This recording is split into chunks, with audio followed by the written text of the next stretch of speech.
Hi friends, ഹൈബ്രിഡിൻ്റെ മറ്റൊരു ക്ലാസ്സിലേക്ക് ഏവർക്കും സ്വാഗതം. അപ്പോൾ നമ്മൾ കഴിഞ്ഞ ദിവസം മോൾ കൺസെപ്റ്റിൻ്റെ പോർഷൻ ഡിസ്കസ് ചെയ്തായിരുന്നു.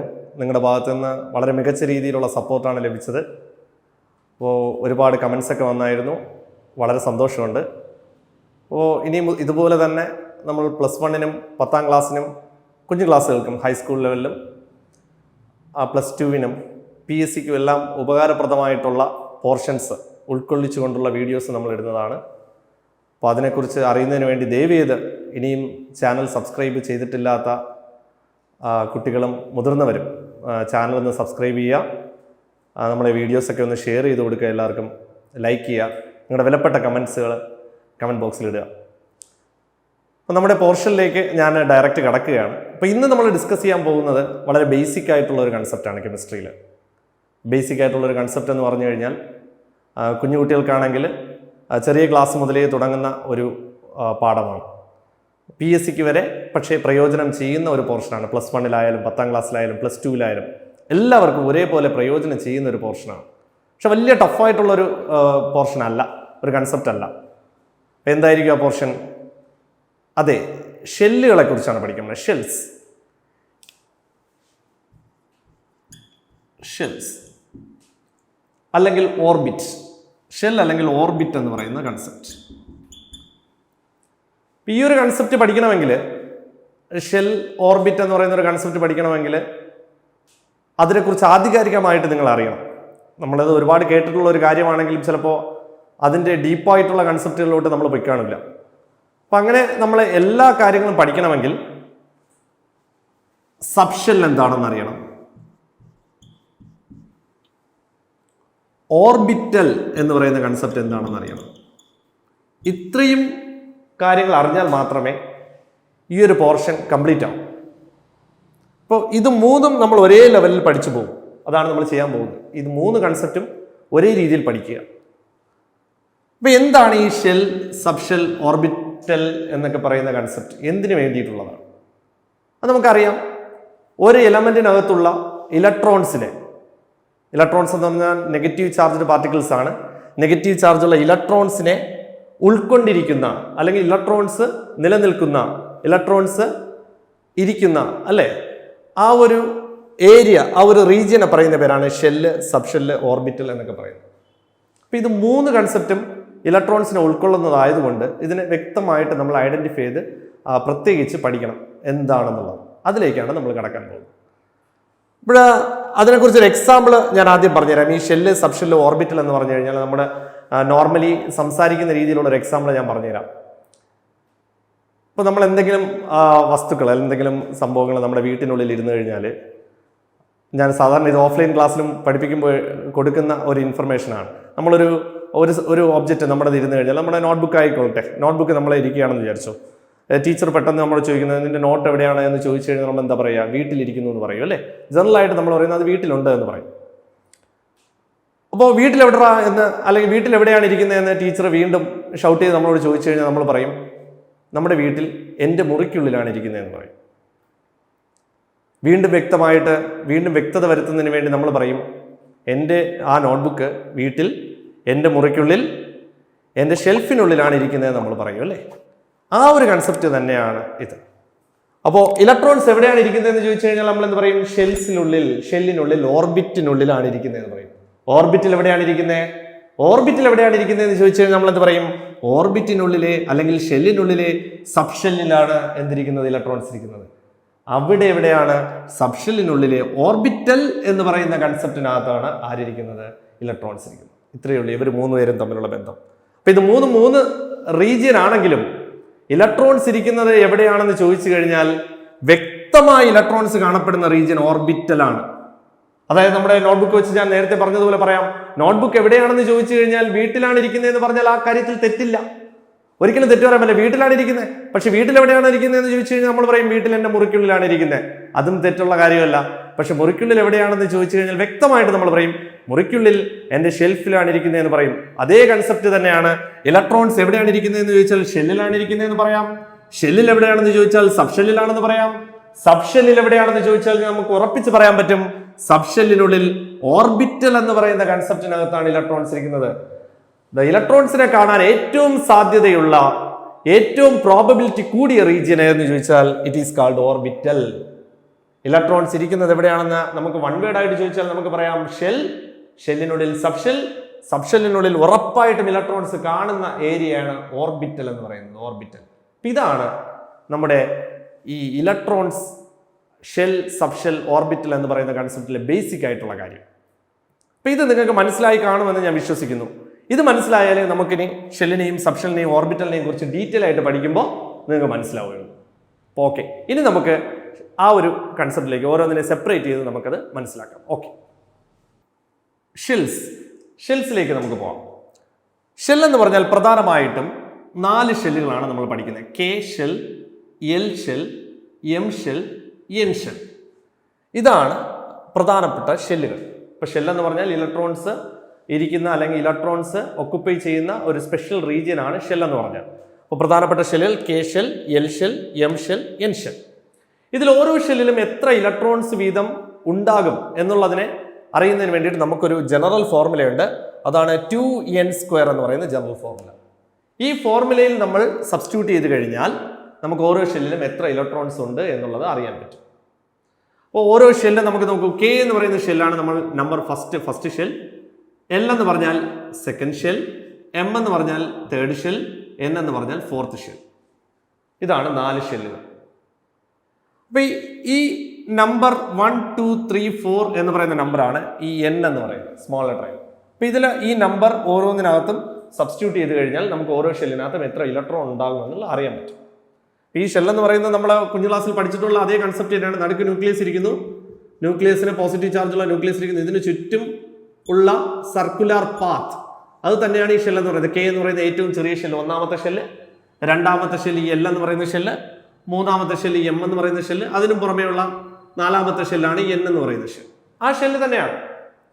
അതാണ് ഞാനിവിടെ എഴുതിയിരിക്കുന്നത്. അപ്പോൾ നമുക്ക് സബ്സ്റ്റിറ്റ്യൂട്ട് ചെയ്ത് നോക്കാം. ഒന്നാമത്തെ ഷെൽ, കെ ഷെല്ലിലുള്ള ഇലക്ട്രോൺസ്. അപ്പോൾ കെയുടെ നമ്പർ 1 ആണ്. ഇപ്പോൾ 2 × 1² ദാറ്റ് ഈസ് ഈക്വൽ ടു 2. ഇപ്പോൾ 2 electrons.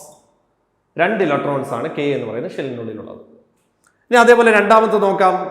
L is equal to 2 × 2² that is equal to 8 electrons.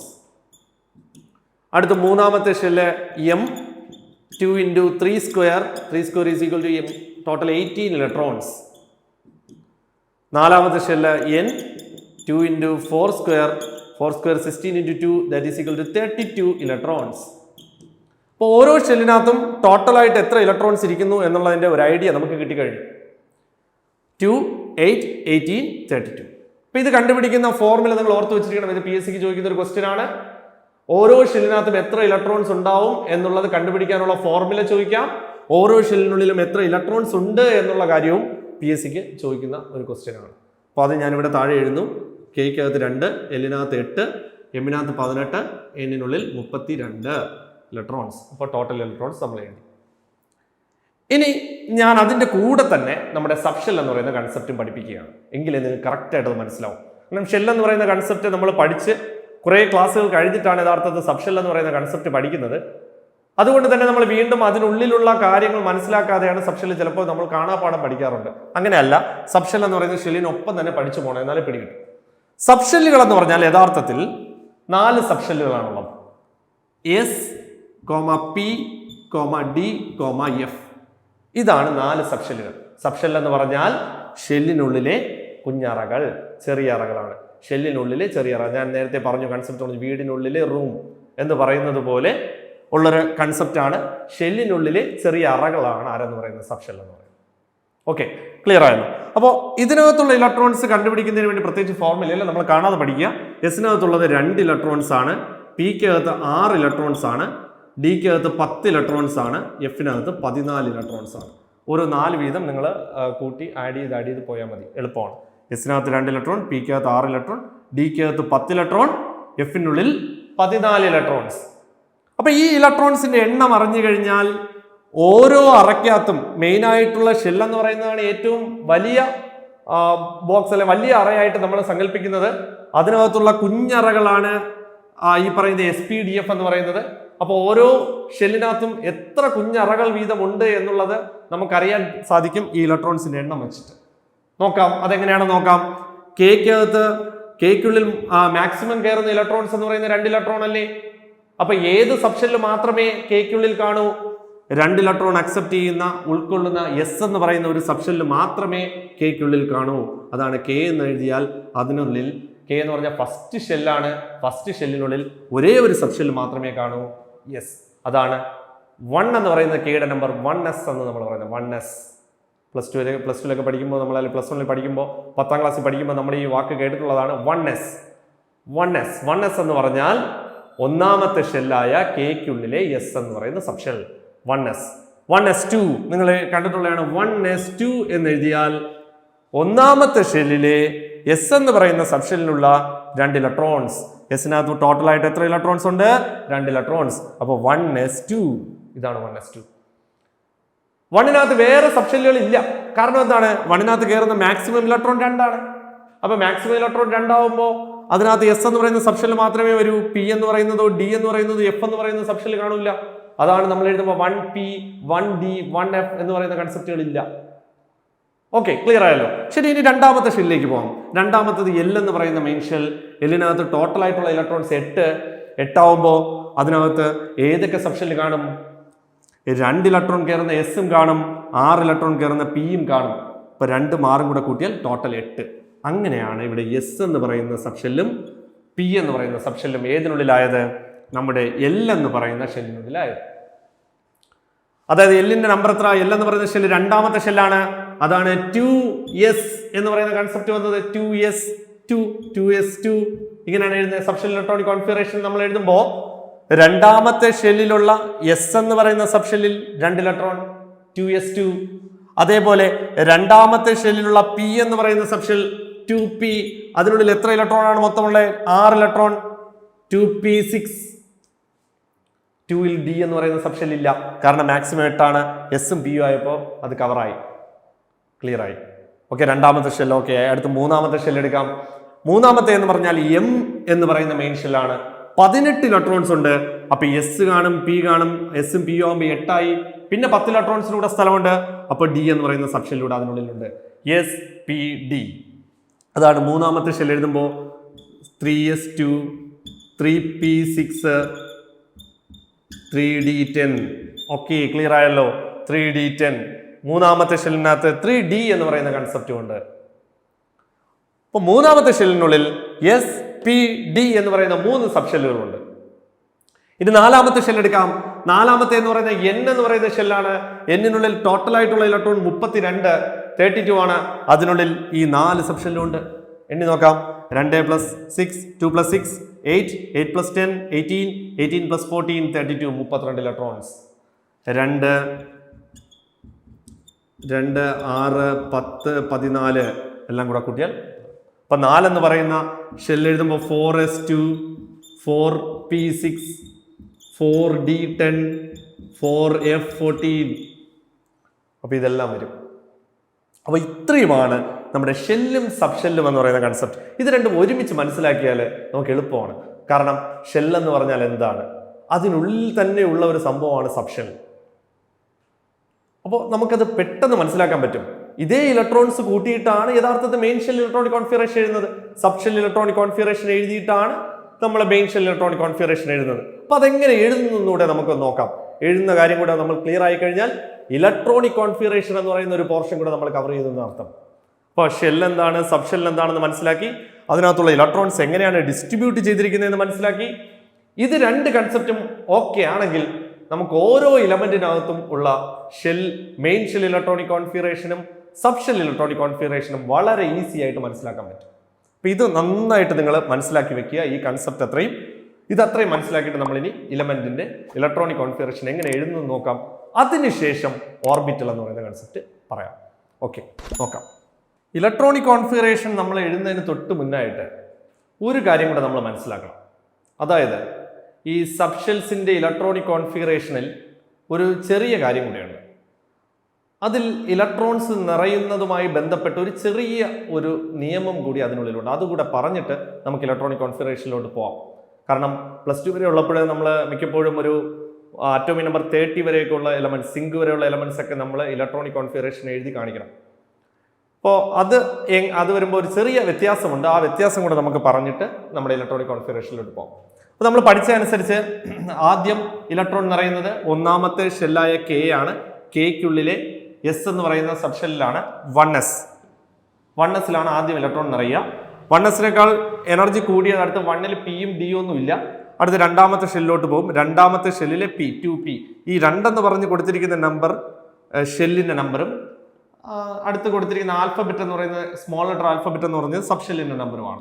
അപ്പോൾ രണ്ടാമത്തെ ഷെല്ലിൽ 2s, രണ്ടാമത്തെ ഷെല്ലിൽ പിയും ഉണ്ട്, നമ്മൾ നേരത്തെ പഠിച്ചു. അപ്പോൾ 2p. അത് കഴിഞ്ഞിട്ട് മൂന്നാമത്തെ ഷെല്ലിലോട്ട് പോകുമ്പോൾ മൂന്നാമത്തെ ഷെല്ലിൽ ആദ്യമുള്ളത് 3s, ഓക്കെ. രണ്ടാമതുള്ളത് 3p, അടുത്ത് 3d ഉണ്ടല്ലേ. അവിടെയാണ് പ്രശ്നം. 3d എന്ന് പറയുന്ന സബ് ഷെല്ലിൽ ഇലക്ട്രോൺ നിറയുന്നതിന് മുന്നേ അതിന് ഔട്ടറായിട്ടുള്ള അതിൻ്റെ പുറമേയുള്ള 4 നാലാമത്തെ ഷെല്ലിലെ 4sലാണ് ആദ്യം ഇലക്ട്രോൺ നിറയുക. ഇതാണ് കൺസെപ്റ്റ്. അപ്പൊ 3p എന്ന് പറയുന്ന സബ് ഷെല്ലിൽ ഇലക്ട്രോൺ നിറഞ്ഞിട്ട് 3d എന്ന് പറയുന്ന സബ് ഷെല്ലിലാണ് ഇലക്ട്രോൺ നിറയേണ്ടത്. ഓർഡർ അങ്ങനെയാ വരിക. പക്ഷെ അങ്ങനെയല്ല. അതിന് തൊട്ട് മുന്നേ ആയിട്ട് 4s എന്ന് പറയുന്ന സബ് ഷെല്ലിൽ ഇലക്ട്രോൺ നിറയും. കാരണം അതിനകത്ത് ഒരു പ്രിൻസിപ്പിൾ ഉണ്ട്. ആ പ്രിൻസിപ്പിളിനെ പറയുന്നവര് ആഫ്ബൗ പ്രിൻസിപ്പിൾ എന്നാണ്. ആഫ്ബൗ പ്രിൻസിപ്പിൾ, ബിൽഡിംഗ് അപ്പ് എന്നാണ് അതിൻ്റെ അർത്ഥം. അതായത് ഉദ്ദേശിക്കുന്നത് ഇത്രയേ ഉള്ളൂ, ഓരോ സബ് ഷെല്ലിലും ഇലക്ട്രോൺ നിറയുന്നത് അതിന്റെ എനർജി ലെവൽ ഇൻക്രീസ് ചെയ്യുന്നതിന്റെ അടിസ്ഥാനത്തിലാണ്, ഊർജ്ജ നില കൂടി വരുന്നതിന്റെ അടിസ്ഥാനത്തിലാണ്. ഇപ്പൊ ഏറ്റവും ലോവർ എനർജി ഉള്ള 1sൽ ആദ്യം ഇലക്ട്രോൺ നിറയും, അത് കഴിഞ്ഞ് 2s, അത് കഴിഞ്ഞ് 2p, 3s, 3p, ഓക്കെ. അതുവരെ ഓക്കെയാണ്. അടുത്ത 3dയിലാണ് ഇലക്ട്രോൺ നിറയേണ്ടത്. നമ്മൾ പഠിച്ച തിയറി അനുസരിച്ച് അങ്ങനെയാണ്. പക്ഷേ 3dക്ക് 4sനേക്കാൾ എനർജി കൂടുതലാണ്. അപ്പോൾ എനർജി കുറവ് 4sനാണ്. അപ്പോൾ ആദ്യം ഇലക്ട്രോൺ 4sലെ നിറയൂ, അത് കഴിഞ്ഞിട്ട് 3dയിൽ ഇലക്ട്രോൺ നിറയും. ഇതുപോലെ അങ്ങോട്ടും വ്യത്യാസമുണ്ട്. പക്ഷെ നമ്മൾ ഇതുവരെ ഒന്ന് മനസ്സിലാക്കിയിരിക്കുക, 4sൽ ഇലക്ട്രോൺ നിറഞ്ഞതിന് ശേഷം മാത്രമേ 3dയിൽ നിറയൂ. കാരണം അവിടെ എനർജി ലെവലിൽ വരുന്ന വേരിയേഷൻ ആണ്. എനർജി കുറവ് 4sനാണ്. അതുകൊണ്ടാണ് നമ്മൾ ഇങ്ങനെ പഠിക്കേണ്ടി വരുന്നത്. ഓക്കെ. അപ്പൊ ഈ ഒരു കൺസെപ്റ്റ് ഇവിടെ നിങ്ങൾ മനസ്സിലാക്കി വെക്കുക. ഇത് മനസ്സിലാക്കിയാൽ നമുക്ക് വലിയ വലിയ എലമെന്റ്സ് വരുമ്പോഴും അറ്റോമിക് നമ്പർ കൂടിയ എലമെന്റ്സ് വരുമ്പോഴും നമുക്ക് ഇലക്ട്രോണിക് കോൺഫിഗറേഷൻ എഴുതാൻ ഈസി ആയിരിക്കും. ശരി, നമുക്ക് നോക്കാം. ആദ്യം ഒരു എലമെന്റ് എഴുതിയ ഓക്സിജൻ എഴുതാം. ഓക്സിജന്റെ അറ്റോമിക് നമ്പർ എത്രയാണ്? ഓക്സിജന്റെ അറ്റോമിക് നമ്പർ കഴിഞ്ഞ ദിവസത്തെ മോൾ കൺസെപ്റ്റിൽ നമ്മൾ പഠിച്ചു. ഓക്സിജന്റെ മാസ് നമ്പർ 16. ഞാൻ സബ്സ്റ്റിറ്റ്യൂട്ട് ചെയ്തപ്പോൾ ആ വാല്യൂ കൊടുത്തു. പക്ഷെ ഓക്സിജന്റെ അറ്റോമിക് നമ്പർ നേരെ പകുതിയാണ്, 8 ആണ്. ഓക്സിജനകത്തുള്ള ഇലക്ട്രോൺസിന്റെ എണ്ണം അല്ലെങ്കിൽ പ്രോട്ടോണിന്റെ എണ്ണമാണ് അറ്റോമിക് നമ്പർ എന്ന് പറയുന്നത്. അറ്റോമിക് മാസ് എന്ന് പറഞ്ഞാൽ അതല്ല, പ്രോട്ടോൺ പ്ലസ് ന്യൂട്രോൺ ആണ്. Proton plus neutron. അപ്പൊ അറ്റോമിക് നമ്പറിന്റെ കൂടെ ന്യൂട്രോണിന്റെ എണ്ണം കൂടെ കൂട്ടിയിട്ടാണ് അറ്റോമിക് മാസ് പറയുന്നത്. അതാണ് അത് 16 വന്നത്. ഇവിടെ വരുമ്പോൾ അറ്റോമിക് നമ്പർ പ്രോട്ടോണിന്റെ മാത്രം എണ്ണ വരൂ. അറ്റോമിക് നമ്പർ 8 ആണ്. അപ്പോൾ 8 പ്രോട്ടോൺ ഉള്ളത് കൊണ്ട് 8 ഇലക്ട്രോൺസും കാണും. അപ്പോൾ ഈ അറ്റോമിക് നമ്പർ 8 എന്ന് പറയുന്നത് തന്നെയാണ് അതിന്റെ ഇലക്ട്രോണിന്റെ എണ്ണവും. അപ്പോൾ ഇലക്ട്രോണിനെ എങ്ങനെ ഡിസ്ട്രിബ്യൂട്ട് ചെയ്യണമെന്ന് നോക്കാം. അപ്പൊ ഞാൻ പറഞ്ഞു, ആദ്യം ഡിസ്ട്രിബ്യൂട്ട് ചെയ്യുന്നത് നമ്മൾ സബ് ഷെല്ലിൽ നിന്ന് തുടങ്ങാം. സബ് ഷെല്ല് കൂട്ടി എടുത്തിട്ടാണ് മെയിൻ ഷെൽ ഇലക്ട്രോണിക് കോൺഫിഗറേഷൻ യഥാർത്ഥത്തിൽ എഴുതേണ്ടത്. അപ്പൊ നമുക്ക് സബ് ഷെല്ല് നോക്കാം. ഒന്നാമത് പറയുന്ന ഫസ്റ്റ് ഷെൽ കെ എന്ന് പറയുന്ന ഷെല്ലിലെ എസ് എന്ന് പറയുന്ന സബ് ഷെൽ 1s എഴുതി. അതിൽ എത്ര ഇലക്ട്രോൺ? ഇലക്ട്രോൺ എഴുതുന്നതിന്റെ മുകളിലായിട്ടാണ് 2. 1s 2. അപ്പൊ 8ൽ 2 ഇലക്ട്രോൺ ഇവിടെ നിറഞ്ഞു.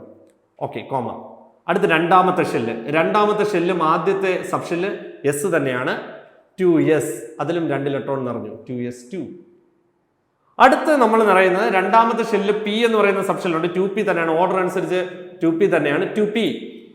പിയിൽ നമ്മൾ യഥാർത്ഥത്തിൽ 6 ഇലക്ട്രോൺ നിറയും. പിയിൽ 6 ഇലക്ട്രോൺ നിറയും. നമ്മളിവിടെ നോക്കുക, ഓക്സിജനിൽ 8 ഇലക്ട്രോണാണ് ടോട്ടൽ ഉള്ളത്. അതിൽ 4 ഇലക്ട്രോൺ നിറഞ്ഞു കഴിഞ്ഞു. ഇനി ബാക്കി 4 ഇലക്ട്രോണേ ഉള്ളൂ. അപ്പൊ 6 ഇലക്ട്രോൺ നിറയുമെങ്കിലും പിയിൽ ബാക്കി 4 ഇലക്ട്രോണോട് ഓക്സിജനിലുള്ളൂ. അതുകൊണ്ട് 4 എഴുതിയാൽ മതി, 2p4. ഇതാണ് സബ് ഷെൽ ഇലക്ട്രോണിക് കോൺഫിഗറേഷൻ.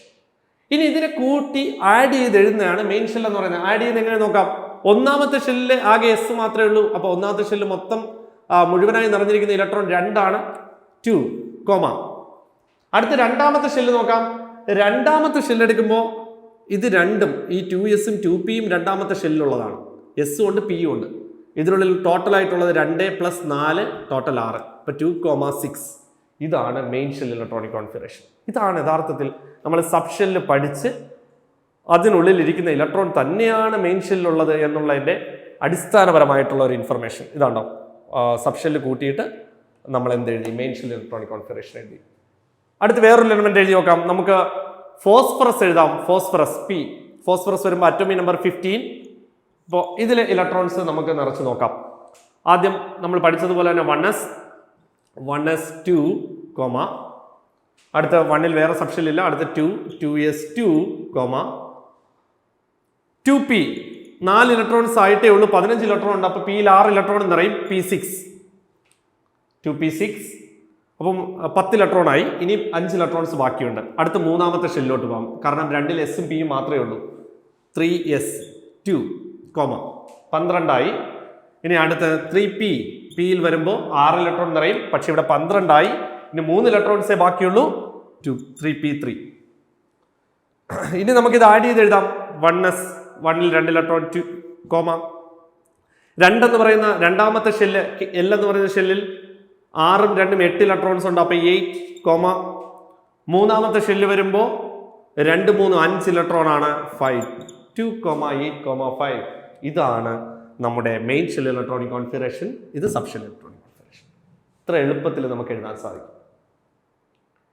ഇനി ഞാൻ നേരത്തെ പറഞ്ഞ നമ്മൾ ഒരു എക്സെപ്ഷണൽ കണ്ടീഷൻ ഇവിടെ പറഞ്ഞു അല്ലേ? ഇത് വരുന്ന രീതിയിലുള്ള ഒരു കോൺഫിഗറേഷൻ നമുക്ക് എഴുതി നോക്കാം. അതിനുവേണ്ടി ബെറ്റർ ആയിട്ടുള്ള ഒരു എലമെന്റ് ഞാൻ എഴുതുകയാണ്, അയൺ, Fe. അയണിന്റെ സിമ്പൽ എന്ന് പറയുന്നത് Fe എന്നാണ്, ഫെറോ എന്നാണ് അതിന്റെ ലാറ്റിൻ വേർഡ്. അതുകൊണ്ട് തന്നെ Fe എന്നാണ് നമ്മൾ അതിന്റെ സിമ്പൽ കൊടുക്കുക. അറ്റോമിക് നമ്പർ 26 ആണ്, 26, അറ്റോമിക് നമ്പർ 26. അപ്പോൾ നമുക്ക് ഇതിന്റെ സബ്ഷെൽ ഇലക്ട്രോണിക് കോൺഫിഗറേഷൻ എഴുതി നോക്കാം. ആദ്യം 1s2 ആണ്, 2s2, രണ്ടാമത്തെ ഷെൽ s, അടുത്ത രണ്ടാമത്തെ ഷെൽ p, 2p6. അടുത്തതായി 3 എഴുതി, 3s2, 3p6. ഇതുവരെ എണ്ണി നോക്കൂ, 2, 4, 10, 12, 18 ആയി. ഇനി 18 ആയി, 26ൽ 18 ഇലക്ട്രോൺ ആയി. ഇനിയും 8 ഇലക്ട്രോൺ ബാക്കിയുണ്ട് അല്ലേ? അപ്പോൾ 3s എഴുതി, 3p ആയി. അടുത്ത ഇലക്ട്രോൺ നിറയുന്നത് 3dയിലല്ല, 4sലാണ്. പക്ഷെ നമ്മൾ ഇവിടെ എഴുതുമ്പോൾ യഥാർത്ഥത്തിൽ എഴുതേണ്ടത് 3d എഴുതി വെക്കുക. കാരണം 3d ആണ് അടുത്ത് നിറയേണ്ടത്. അടുത്തുള്ള സബ്ഷെല്ലും 3d ആണ്. പക്ഷെ നിറയുന്നത് തൊട്ടടുത്ത, അത് കഴിഞ്ഞിട്ടുള്ള 4sൽ നിറഞ്ഞതിന് ശേഷമാണ് ഡിയിലേക്ക് വരിക. അപ്പൊ ഇങ്ങനെ എഴുതാം, 4s എഴുതി. 4sൽ എത്ര ഇലക്ട്രോൺ ആണ്? 2 അല്ലേ നിറയൂ. എസിൽ 2 ഇലക്ട്രോൺ അല്ലേ നിറയൂ? 2. ഇപ്പൊ മൊത്തം ഒന്ന് ആഡ് ചെയ്ത് നോക്കുക. 2, 4, 10, 12, 18, 20 ഇലക്ട്രോൺ ആയി. ഈ 4sൽ നിറഞ്ഞതിന് ശേഷം ഉള്ളിലേക്കുള്ള, അതിന്റെ ഉള്ളിലുള്ള സബ്ഷെല്ലായ 3dയിൽ ഇലക്ട്രോൺ നിറയും. ഇതാണ് കൺസെപ്റ്റ്. അപ്പോൾ 4sൽ പുറമേയുള്ള ഔട്ടർ സബ്ഷെല്ലായ, ഔട്ടർ ഷെല്ലായ 3 കഴിഞ്ഞിട്ട് വരുന്ന മൂന്നാമത്തെ ഷെല്ല് കഴിഞ്ഞിട്ട് വരുന്നതാണ് നാലാമത്തെ ഷെൽ അല്ലേ? അപ്പൊ പുറമേയുള്ള 4sൽ ഇലക്ട്രോൺ നിറഞ്ഞിട്ട്, കാരണം 4sന് എനർജി കുറവാണ്, ഇലക്ട്രോൺ നിറഞ്ഞതിന് ശേഷം ഇന്നർ സബ്ഷെല്ലായ 3dയിലേക്ക് വരും. ഇതാണ് കൺസെപ്റ്റ്. അപ്പൊ 20 ഇലക്ട്രോൺ നിറഞ്ഞിട്ടുണ്ട്. 3d, d എന്ന് പറയുമ്പോൾ അതിനുള്ളിൽ 10 ഇലക്ട്രോൺ നിറയും. പക്ഷെ 10 എണ്ണത്തിന്റെ ആവശ്യം നമുക്കില്ല. ഇനി 6 ഇലക്ട്രോണേ ഉള്ളൂ. അപ്പൊ 3d6 ആയി, കംപ്ലീറ്റ് ആയി. ഇതാണ് നമ്മുടെ അയണിന്റെ സബ്ഷെൽ ഇലക്ട്രോണിക് കോൺഫിഗറേഷൻ. ഇനി കൂട്ടി എഴുതാം. കൂട്ടി എഴുതുമ്പോൾ നമുക്ക് എളുപ്പമാണ്. ഒന്നാമത്തേൽ 2 ഇലക്ട്രോൺ, 2, 2, 2s2p, 2 + 6, 8.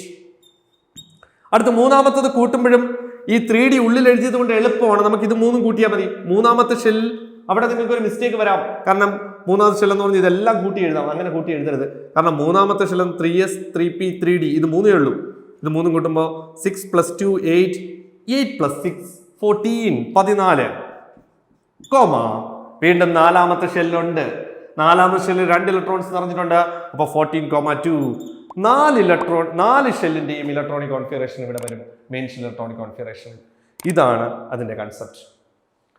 അപ്പോൾ ഈ കാര്യം മനസ്സിലാക്കിയിരുന്നാൽ, നമ്മുടെ ഷെല്ല് സബ്ഷെൽ എന്ന് പറയുന്ന ആശയം നമ്മൾ കംപ്ലീറ്റ് ആയിട്ട് ഇങ്ങനെ മനസ്സിലാക്കിയിരുന്നാൽ നമുക്ക് ഏതൊരു ഇലക്ട്രോണിക് കോൺഫിഗറേഷനും സിമ്പിൾ ആയിട്ട് എഴുതാൻ പറ്റും. അറ്റോമിക് നമ്പർ അറിയണം. നമ്പർ അറിഞ്ഞാലേ നമുക്ക് എഴുതാൻ പറ്റൂ. അറ്റോമിക് നമ്പർ ആണല്ലോ ഇതിന്റെ ബേസ്. അപ്പോൾ ആദ്യത്തെ ഒരു 30 എലമെന്റ്സിന്റെയെങ്കിലും അറ്റോമിക് നമ്പർ ദയവ് ചെയ്ത് +2 വരെയുള്ള കുട്ടികൾ കാണാതെ പഠിച്ചിരിക്കണം. എൻട്രൻസ് ഒക്കെ എഴുതുമ്പോൾ നമ്മൾ എല്ലാ എലമെന്റ്സിന്റെ അറ്റോമിക് നമ്പർ കാണാതെ പഠിക്കണമെന്നാണ്. എങ്കിലും നമ്മൾ സ്കൂൾ സിലബസിൽ ഏകദേശം 30 എലമെന്റ്സ് എങ്കിലും 10ാം ക്ലാസ്സിലുള്ള കുട്ടി അടക്കം മിനിമം കാണാതെ പഠിച്ചിരിക്കണം. 30ാമത്തെ എലമെന്റ് സിങ്ക്, അതുവരെ നമ്മൾ കാണാതെ പഠിച്ചിരിക്കണം. എങ്കിൽ മാത്രമേ അറ്റോമിക് നമ്പർ വെച്ച് നമുക്ക് ഈസി ആയിട്ട് ഇലക്ട്രോണിക് കോൺഫിഗറേഷൻ നമുക്ക് എഴുതാൻ സാധിക്കുകയുള്ളൂ. അപ്പോൾ ഇലക്ട്രോണിക് കോൺഫിഗറേഷൻ മെയിൻ ഷെല്ലിന്റെയും സബ് ഷെല്ലിന്റെ ആയി കഴിഞ്ഞു. ഇനി നമ്മൾ അവസാനത്തെ കൺസെപ്റ്റ്, ഓർബിറ്റൽ എന്ന് പറയുന്ന കൺസെപ്റ്റിലേക്ക് കടക്കുകയാണ്. അതുകൂടെ ആകുമ്പോൾ നമ്മുടെ ഈ പോർഷൻ വളരെ വേഗത്തിൽ, വളരെ സിമ്പിളായി, ഇത്രയും ബേസിക് ആയിട്ടുള്ള ഒരു കാര്യമാണ്, വലിയ കോംപ്ലിക്കേറ്റഡ് ആയിട്ടുള്ള സംഭവമൊന്നുമല്ല, പക്ഷേ വളരെ ഇൻഫർമേറ്റീവായിട്ട് നമുക്കിത് കളക്ട് ചെയ്ത് മൂന്നും കൂടെ പഠിക്കാൻ സാധിക്കും. ഓക്കെ, അടുത്ത് നമ്മൾ മൂന്നാമത്തെ സെക്ഷനിലേക്ക്, ഓർബിറ്റൽ എന്ന് പറയുന്ന സെക്ഷനിലേക്ക് പോകാം. ഓർബിറ്റൽ എന്ന് പറയുന്ന കൺസെപ്റ്റ് അതാണല്ലോ നമ്മുടെ അവസാനത്തെ പോർഷൻ അല്ലേ. ഷെൽ, അതിനുള്ളിലെ സബ്ഷെല്ലായി. അപ്പോൾ സബ്ഷെല്ലിനും ഉള്ളിലുള്ള ഒരു കൺസെപ്റ്റാണ് ഓർബിറ്റൽ. സബ്ഷെല്ലിനും ഉള്ളിലുള്ള ഒരു അറയാണ് ഓർബിറ്റൽ എന്ന് പറയുന്നത് അല്ലേ. അങ്ങനെയാണ് നമ്മൾ മനസ്സിലാക്കി വെച്ചത്. ഞാൻ ആദ്യമേ അതിൻ്റെ ഡീറ്റെയിലിംഗ് ഒക്കെ നിങ്ങൾക്ക് എക്സാമ്പിൾ അടക്കം പറഞ്ഞു തന്നു. അപ്പോൾ ഞാനിവിടെ സബ്ഷെൽ എഴുതി വെച്ചിട്ടുണ്ട്. സബ്ഷെൽ SPDF എന്ന് പറഞ്ഞ് എഴുതി വെച്ചിട്ടുണ്ട്. എസിനുള്ളിൽ 2 ഇലക്ട്രോൺ ആണ്, പിക്കുള്ളിൽ 6 ഇലക്ട്രോൺ ആണ്, ഡിക്കുള്ളിൽ 10 ആണ്, എഫിനുള്ളിൽ 14 ആണ്. നമ്മൾ നേരത്തെ ഇവിടെ നോട്ട് ചെയ്ത കാര്യമാണ്, എങ്കിലും ഞാൻ ഇങ്ങോട്ട് എടുത്ത് എഴുതിയത് അതിനുള്ളിൽ ഓർബിറ്റൽ കൂടെ നിങ്ങൾക്ക് പറഞ്ഞ് മനസ്സിലാക്കി തരാനാണ്. അപ്പോൾ ഓർബിറ്റൽ എന്ന് പറഞ്ഞാൽ ഈ പറഞ്ഞതുപോലെ, ഞാൻ നേരത്തെ പറഞ്ഞ പോലെ വീടിനുള്ളിലെ റൂമിനുള്ളിലുള്ള ഷെൽഫ്, അതിനുള്ളിലാണ് നമ്മുടെ നോട്ട്ബുക്ക് എല്ലാം വച്ചിരിക്കുന്നത്. അപ്പോൾ ഷെൽഫിനകത്താണ് ഈ നോട്ട്ബുക്ക് ഇരിക്കുന്നത്. അതേപോലെ ഈ ഓർബിറ്റൽ എന്ന് പറയുന്ന കൺസെപ്റ്റിനുള്ളിലാണ് ഇലക്ട്രോൺസ് ഇരിക്കുന്നത്. ഒരു ഓർബിറ്റൽ എന്ന് പറഞ്ഞാൽ അതിനുള്ളിൽ മാക്സിമം ഇരിക്കുന്ന ഇലക്ട്രോൺ 2. ഒരു ഓർബിറ്റലിനുള്ളിൽ മാക്സിമം ഇരിക്കുന്ന ഇലക്ട്രോൺ എത്രയാണ്? 2. അത് ഏതൊരു ഓർബിറ്റൽ ആയാലും ശരി തന്നെ അതിനുള്ളിൽ 2 ഇലക്ട്രോൺ ഇരിക്കും.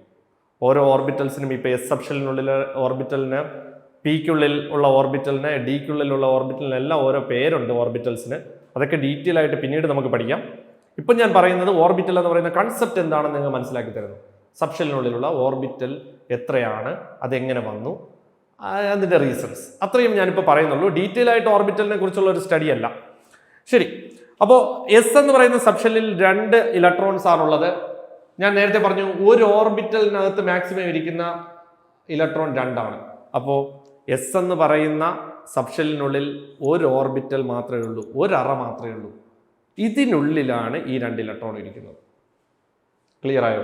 S എന്ന് പറയുന്ന സബ്ഷെല്ലിൽ മാക്സിമം ഇരിക്കുന്ന ഇലക്ട്രോൺ 2. അപ്പോൾ അതിനകത്ത് ഒരു ഓർബിറ്റൽ മതിയല്ലോ. ഇതാണ് ഓർബിറ്റൽ, ഒരു ഓർബിറ്റൽ മതി. ആ ഓർബിറ്റലിനകത്ത് ഈ 2 ഇലക്ട്രോൺ ഇരിക്കും. ക്ലിയർ ആയല്ലോ? അടുത്ത P എന്ന് പറയുന്ന സബ്ഷെല്ലിൽ വരുമ്പോൾ അതിനകത്ത് മാക്സിമം ഇരിക്കുന്ന ഇലക്ട്രോൺസ് എന്ന് പറയുന്ന 6 ആണ്. P എന്ന് പറയുന്ന സബ്ഷെല്ലിനകത്ത് മാക്സിമം 6 ഇലക്ട്രോൺസ് ഇരിക്കും. 6 ഇലക്ട്രോൺസ് ഇരിക്കുമ്പോൾ എത്ര ഓർബിറ്റൽ വേണമായിരിക്കും? പിക്കുള്ളിൽ 3 ഓർബിറ്റൽ വേണം എങ്കിലേ, ഇതാണ് P ഓർബിറ്റൽസ്. ഈ 3 ഓർബിറ്റലിലും ഈ 6 ഇലക്ട്രോൺസ്. ആദ്യത്തെ ഓർബിറ്റലിൽ 2 ഇലക്ട്രോൺസ് ആണ് ഞാൻ ഈ ഡിനോട്ട് ചെയ്യുന്നത്. ഈ ഡയറക്ഷനൊക്കെ എങ്ങനെ വന്നു എന്നുള്ളത് ഇലക്ട്രോൺസിനെ കുറിച്ച് ഡീറ്റെയിൽ ആയിട്ട് പഠിക്കുമ്പോഴേ നിങ്ങൾക്ക് മനസ്സിലാവും. അപ്പോൾ 2 ഇലക്ട്രോൺസ് ഇതായിരുന്നു, ഇത് അടുത്ത 2 ഇലക്ട്രോൺസ് ഇരുന്നു, അടുത്ത 2 ഇലക്ട്രോൺസ്, 6 ഇലക്ട്രോൺസ്. അപ്പോൾ P എന്ന് പറയുന്ന സബ്ഷെല്ലിനകത്ത് 3 അറകളുണ്ട്, 3 ചെറിയ അറകളുണ്ട്. അവിടെയാണ് ഈ ഇലക്ട്രോൺസ് 6 ഇരിക്കുന്നത്. ഈ ഓരോ അറയും പറയുന്ന പേരാണ് ഓർബിറ്റൽ. അപ്പോൾ ഷെൽ എന്ന് പറയുന്ന സംഭവം നമ്മൾ ആദ്യം പഠിച്ചു. ഷെല്ലിനകത്ത് സബ്ഷെൽ എന്ന് പറയുന്ന കൺസെപ്റ്റ് എങ്ങനെയാണ് വന്നതെന്ന് പഠിച്ചു. ഇപ്പോൾ സബ്ഷെല്ലിനുള്ളിൽ വീണ്ടും അറകളുണ്ട്. ആ അറയ്ക്കുള്ളിലാണ് യഥാർത്ഥത്തിൽ ഇലക്ട്രോൺ ഇരിക്കുന്നത്. ആ അറകളെ പറയുന്ന പേരാണ് ഓർബിറ്റൽസ്. P എന്ന് പറയുന്ന സബ്ഷെല്ലിനകത്ത് 6 ഇലക്ട്രോൺസ് ഉണ്ട്. അപ്പോൾ 3 ഓർബിറ്റൽ അവിടെ വേണം, 3 അറകൾ വേണം. ഓരോ അറയ്ക്കകത്തും 2 ഇലക്ട്രോൺസ് ഇരിക്കും. നമ്മളിപ്പോൾ 25 ഇലക്ട്രോൺസ് ഉണ്ട്. മാംഗനീസ് എന്ന് പറയുന്ന എലമെന്റിന് 25 ഇലക്ട്രോൺസ് ഉണ്ട്. പക്ഷെ 25 ഇലക്ട്രോൺസ് ഉണ്ടെങ്കിലും അവരിയ്ക്കുന്നത് ഒരു ഓർബിറ്റൽ എന്ന് പറയുന്ന ഷെല്ലിനുള്ളിലെ സബ്ഷെല്ലിനകത്തെ ഓർബിറ്റൽ എന്ന് പറയുന്ന കൺസെപ്റ്റിനകത്താണ് ഇലക്ട്രോൺസ് ഇരിക്കുന്നത്. ഓരോ ഓർബിറ്റലിനകത്തും 2 ഇലക്ട്രോൺസ് വീതം ഇരിക്കും. അപ്പോൾ 25 എണ്ണവും അങ്ങനെ 2 വീതം ഡിവൈഡ് ചെയ്താണ് ഓരോ ഓർബിറ്റലിനകത്തും ഓരോ സബ്ഷെല്ലിനുള്ളിൽ ഓരോ ഷെല്ലിനുള്ളിൽ ഇരിക്കുന്നത്. ഇപ്പോൾ പിടികിട്ടിയത് കൺസെപ്റ്റ്. അപ്പോൾ സബ്ഷെൽ എന്ന് പറഞ്ഞാൽ P എന്ന് പറയുന്ന സബ്ഷെല്ലിനകത്ത് മൊത്തം 6 ഇലക്ട്രോൺസ്, അപ്പോൾ 3 ഓർബിറ്റൽ. ഇനി D എഴുതാം. D ഞാൻ താഴെ വരയ്ക്കുകയാണ്, ഇവിടെ സ്ഥലമില്ല. D എന്ന് പറയുന്ന സബ്ഷെല്ലിനുള്ളിൽ 10 ഇലക്ട്രോൺസ് ആണ്. അപ്പോൾ 2 വീതം ഇരിക്കും. അപ്പം മുഴുവനായിട്ട് 10 ഇലക്ട്രോൺസ് ഇരിക്കണമെങ്കിൽ 5 ഓർബിറ്റൽ വേണം. 5 ഓർബിറ്റൽ. ഓരോ ഓർബിറ്റലിലും ഇതുപോലെ 2 ഇലക്ട്രോൺസ് ക്ലോക്ക് വൈസും ആന്റി ക്ലോക്ക് വൈസ് ഡയറക്ഷനിൽ ഇങ്ങനെ 5 ഇലക്ട്രോൺസും 5 ഓർബിറ്റലിലും 10 ഇലക്ട്രോൺസ് ഇരിക്കും. ഇതാണ് D ഓർബിറ്റൽസ്. ഇതുപോലെ അടുത്ത last one F orbital. 17 electrons ഉണ്ട്. 17 ഇലക്ട്രോൺസ് ഇരിക്കണമെങ്കിൽ 14 ഇലക്ട്രോൺസ് ഉണ്ട്. 14 ഇലക്ട്രോൺസ് ഇരിക്കണമെങ്കിൽ 7 ഓർബിറ്റൽ വേണം. 1 2 3 4 5 6 7 3 6 7 7 ഓർബിറ്റൽ ഉണ്ട്. ഒരു ഓർബിറ്റലിൽ 2 ഇലക്ട്രോൺസ് വെച്ച് ടോട്ടൽ 14 ഇലക്ട്രോൺസ്. ഇങ്ങനെ ഇലക്ട്രോൺസ് ഡിസ്ട്രിബ്യൂട്ട് ചെയ്തിട്ടുണ്ട്. ഇലക്ട്രോൺസ് ഡിസ്ട്രിബ്യൂട്ട് ചെയ്യുന്നത് ഒരു ഓർബിറ്റൽ 2 ഇലക്ട്രോൺസ് അങ്ങനെയല്ല. ഓരോ ഓർബിറ്റലിലും സിംഗിളി ഒക്കുപ്പൈ ചെയ്തതിന് ശേഷമാണ്. അതൊക്കെ വേറെ റൂൾസ് ആണ്, അതിലോട്ടൊന്നും ഞാൻ കടക്കുന്നില്ല. ഞാൻ ജസ്റ്റ് നിങ്ങൾക്ക് ഐഡിയ തരുന്നത് മാത്രമേ ഉള്ളൂ. ഓർബിറ്റൽ എന്ന് പറയുന്നത് വലിയൊരു പോർഷനാണ്. ഇപ്പൊ എന്താണ് ഓർബിറ്റൽ എന്ന് നിങ്ങൾ അറിയണ്ടേ? ഇപ്പൊ ഷെൽ എന്ന് പറഞ്ഞാൽ ഇലക്ട്രോൺസ് ഇരിക്കുന്ന ഒരു ഏരിയ അല്ലെങ്കിൽ ഒരു റീജിയൻ എന്ന് നിങ്ങൾ മനസ്സിലാക്കിയാൽ അതിനുള്ളിലുള്ള കൺസെപ്റ്റ് കൂടെ നിങ്ങൾ അറിയണം. അതിന് വേണ്ടിയിട്ടാണ് ഞാൻ ഇത്രയും കാര്യങ്ങൾ പറഞ്ഞത്. ഇപ്പൊ ഷെൽ എന്ന് പറഞ്ഞാൽ നമ്മൾ ടോട്ടലി പറയുകയാണെങ്കിൽ, കൺസെപ്റ്റ് വൈസ് പറയുകയാണെങ്കിൽ ടോട്ടലി ഇലക്ട്രോൺസ് എവിടെ ഇരിക്കുന്നു എന്ന് ചോദിച്ചാൽ ഇലക്ട്രോൺസ് ഒക്കുപ്പൈ ചെയ്യുന്ന ഒരു വാസ്റ്റ് ആയിട്ടുള്ള ഒരു ഏരിയയാണ് ഷെൽ എന്ന് പറഞ്ഞാൽ. അങ്ങനെ പറഞ്ഞാൽ പറ്റില്ല. ഷെല്ലിനുള്ളിൽ എവിടെയാണെന്ന് ചോദിച്ചു കഴിഞ്ഞാൽ ഷെല്ലിനുള്ളിൽ ഇലക്ട്രോൺസ് ഇരിക്കുന്നത് ഓരോ കുഞ്ഞ് സബ്ഷെല്ലുകളിലാണ്. ഓരോ SPDF എന്ന് പറയുന്ന ഓരോ സബ്ഷെല്ലും KLMN എന്ന് പറയുന്ന ഷെല്ലിനുള്ളിൽ ഉണ്ട്. അതേ സബ്ഷെല്ലിനുള്ളിൽ വീണ്ടും ചെറിയ അറകളുണ്ട്. That is exact region. The most probable region for finding an electron is called, അല്ലെങ്കിൽ exact region is called orbital. ഓർബിറ്റലിലാണ് യഥാർത്ഥത്തിൽ ഇലക്ട്രോൺസ് ഇരിക്കുന്നത്. അത് ഓരോ ഓർബിറ്റലിലും മാക്സിമം ഒക്കുപ്പൈ ചെയ്യുന്ന 2 ഇലക്ട്രോൺസ് ആണ്. ആ 2 ഇലക്ട്രോൺസ് വീതം ഓരോ സബ്ഷെല്ലുകളിലും ഇങ്ങനെ ഉണ്ട്. ഇലക്ട്രോൺസിന്റെ എണ്ണം അനുസരിച്ച് ഓർബിറ്റൽസിന്റെ എണ്ണം കൂടും. എസിൽ 1 ഓർബിറ്റൽ 2 ഇലക്ട്രോൺ, പിയിൽ വരുമ്പോൾ 6 ഇലക്ട്രോൺസ് ഉണ്ട്, അപ്പോൾ 3 ഓർബിറ്റൽ വേണം. ഡിയിൽ വരുമ്പോൾ 10 ഇലക്ട്രോൺസ് ഉണ്ട്, 5 ഓർബിറ്റൽസ് വേണം. എഫിൽ വരുമ്പോൾ 14 ഇലക്ട്രോൺസ് ഉണ്ട്, 7 ഓർബിറ്റൽസ് വേണം. ഇതാണ് നമ്മുടെ ഇലക്ട്രോണിക് കോൺഫിഗറേഷൻ. ഇലക്ട്രോൺസ് ഒക്കുപ്പൈ ചെയ്യുന്ന ആ ഒരു സ്പേസ്, ഷെൽ, സബ്ഷെൽ, ഓർബിറ്റൽ എന്ന് പറയുന്ന 3 കൺസെപ്റ്റുകൾ. നിങ്ങൾക്ക് കൺസെപ്റ്റ് മനസ്സിലായെന്ന് വിശ്വസിക്കുന്നു. അപ്പോൾ എല്ലാവർക്കും ഇതുമായിട്ട് ബന്ധപ്പെട്ട ഡൗട്ടുകളൊക്കെ നമ്മുടെ കമൻറ്റ് ബോക്സിൽ ചോദിക്കാം. അപ്പോൾ എന്തെങ്കിലും ഉണ്ടെങ്കിൽ കോൺടാക്ട് ചെയ്യാനുള്ള നമ്പറും എല്ലാം നമ്മുടെ ഹൈബ്രിഡ് എൻട്രൻസ് എന്ന് പറയുന്ന നമ്മുടെ ഈ ഒരു യൂട്യൂബ് ചാനലിലുണ്ട്. അപ്പോൾ എന്തെങ്കിലും ഉണ്ടെങ്കിൽ നിങ്ങൾ വിളിക്കുക, അല്ലെങ്കിൽ കമൻറ്റ് ബോക്സിൽ ഇടുക. നിങ്ങൾക്ക് ഈ വീഡിയോ ഇഷ്ടമായെങ്കിൽ ദയവ് ചെയ്ത് നിങ്ങളുടെ കൂട്ടുകാർക്ക് എല്ലാവർക്കും ഷെയർ ചെയ്ത് കൊടുക്കുക. കുഞ്ഞു ക്ലാസ്സിൽ പഠിക്കുന്ന കുട്ടികൾക്ക് മുതൽ, ഞാൻ പറഞ്ഞില്ലേ, PSC പഠിക്കുന്ന വലിയ ഉദ്യോഗാർത്ഥികൾക്ക് വരെ ഈ ഒരു പോർഷൻ വളരെ പ്രധാനപ്പെട്ട ഒരു പോർഷനാണ്. അപ്പോൾ നിങ്ങൾ മാക്സിമം ഷെയർ ചെയ്ത് കൊടുക്കുക. എന്തെങ്കിലുമൊക്കെ ഉണ്ടെങ്കിൽ, ഡൗട്ട് എന്തെങ്കിലുമൊക്കെ ഉണ്ടെങ്കിൽ കമൻ്റ് ആയിട്ട് ചോദിക്കുക, അതിന് റിപ്ലൈ തരുന്നതാണ്. Okay, thank you.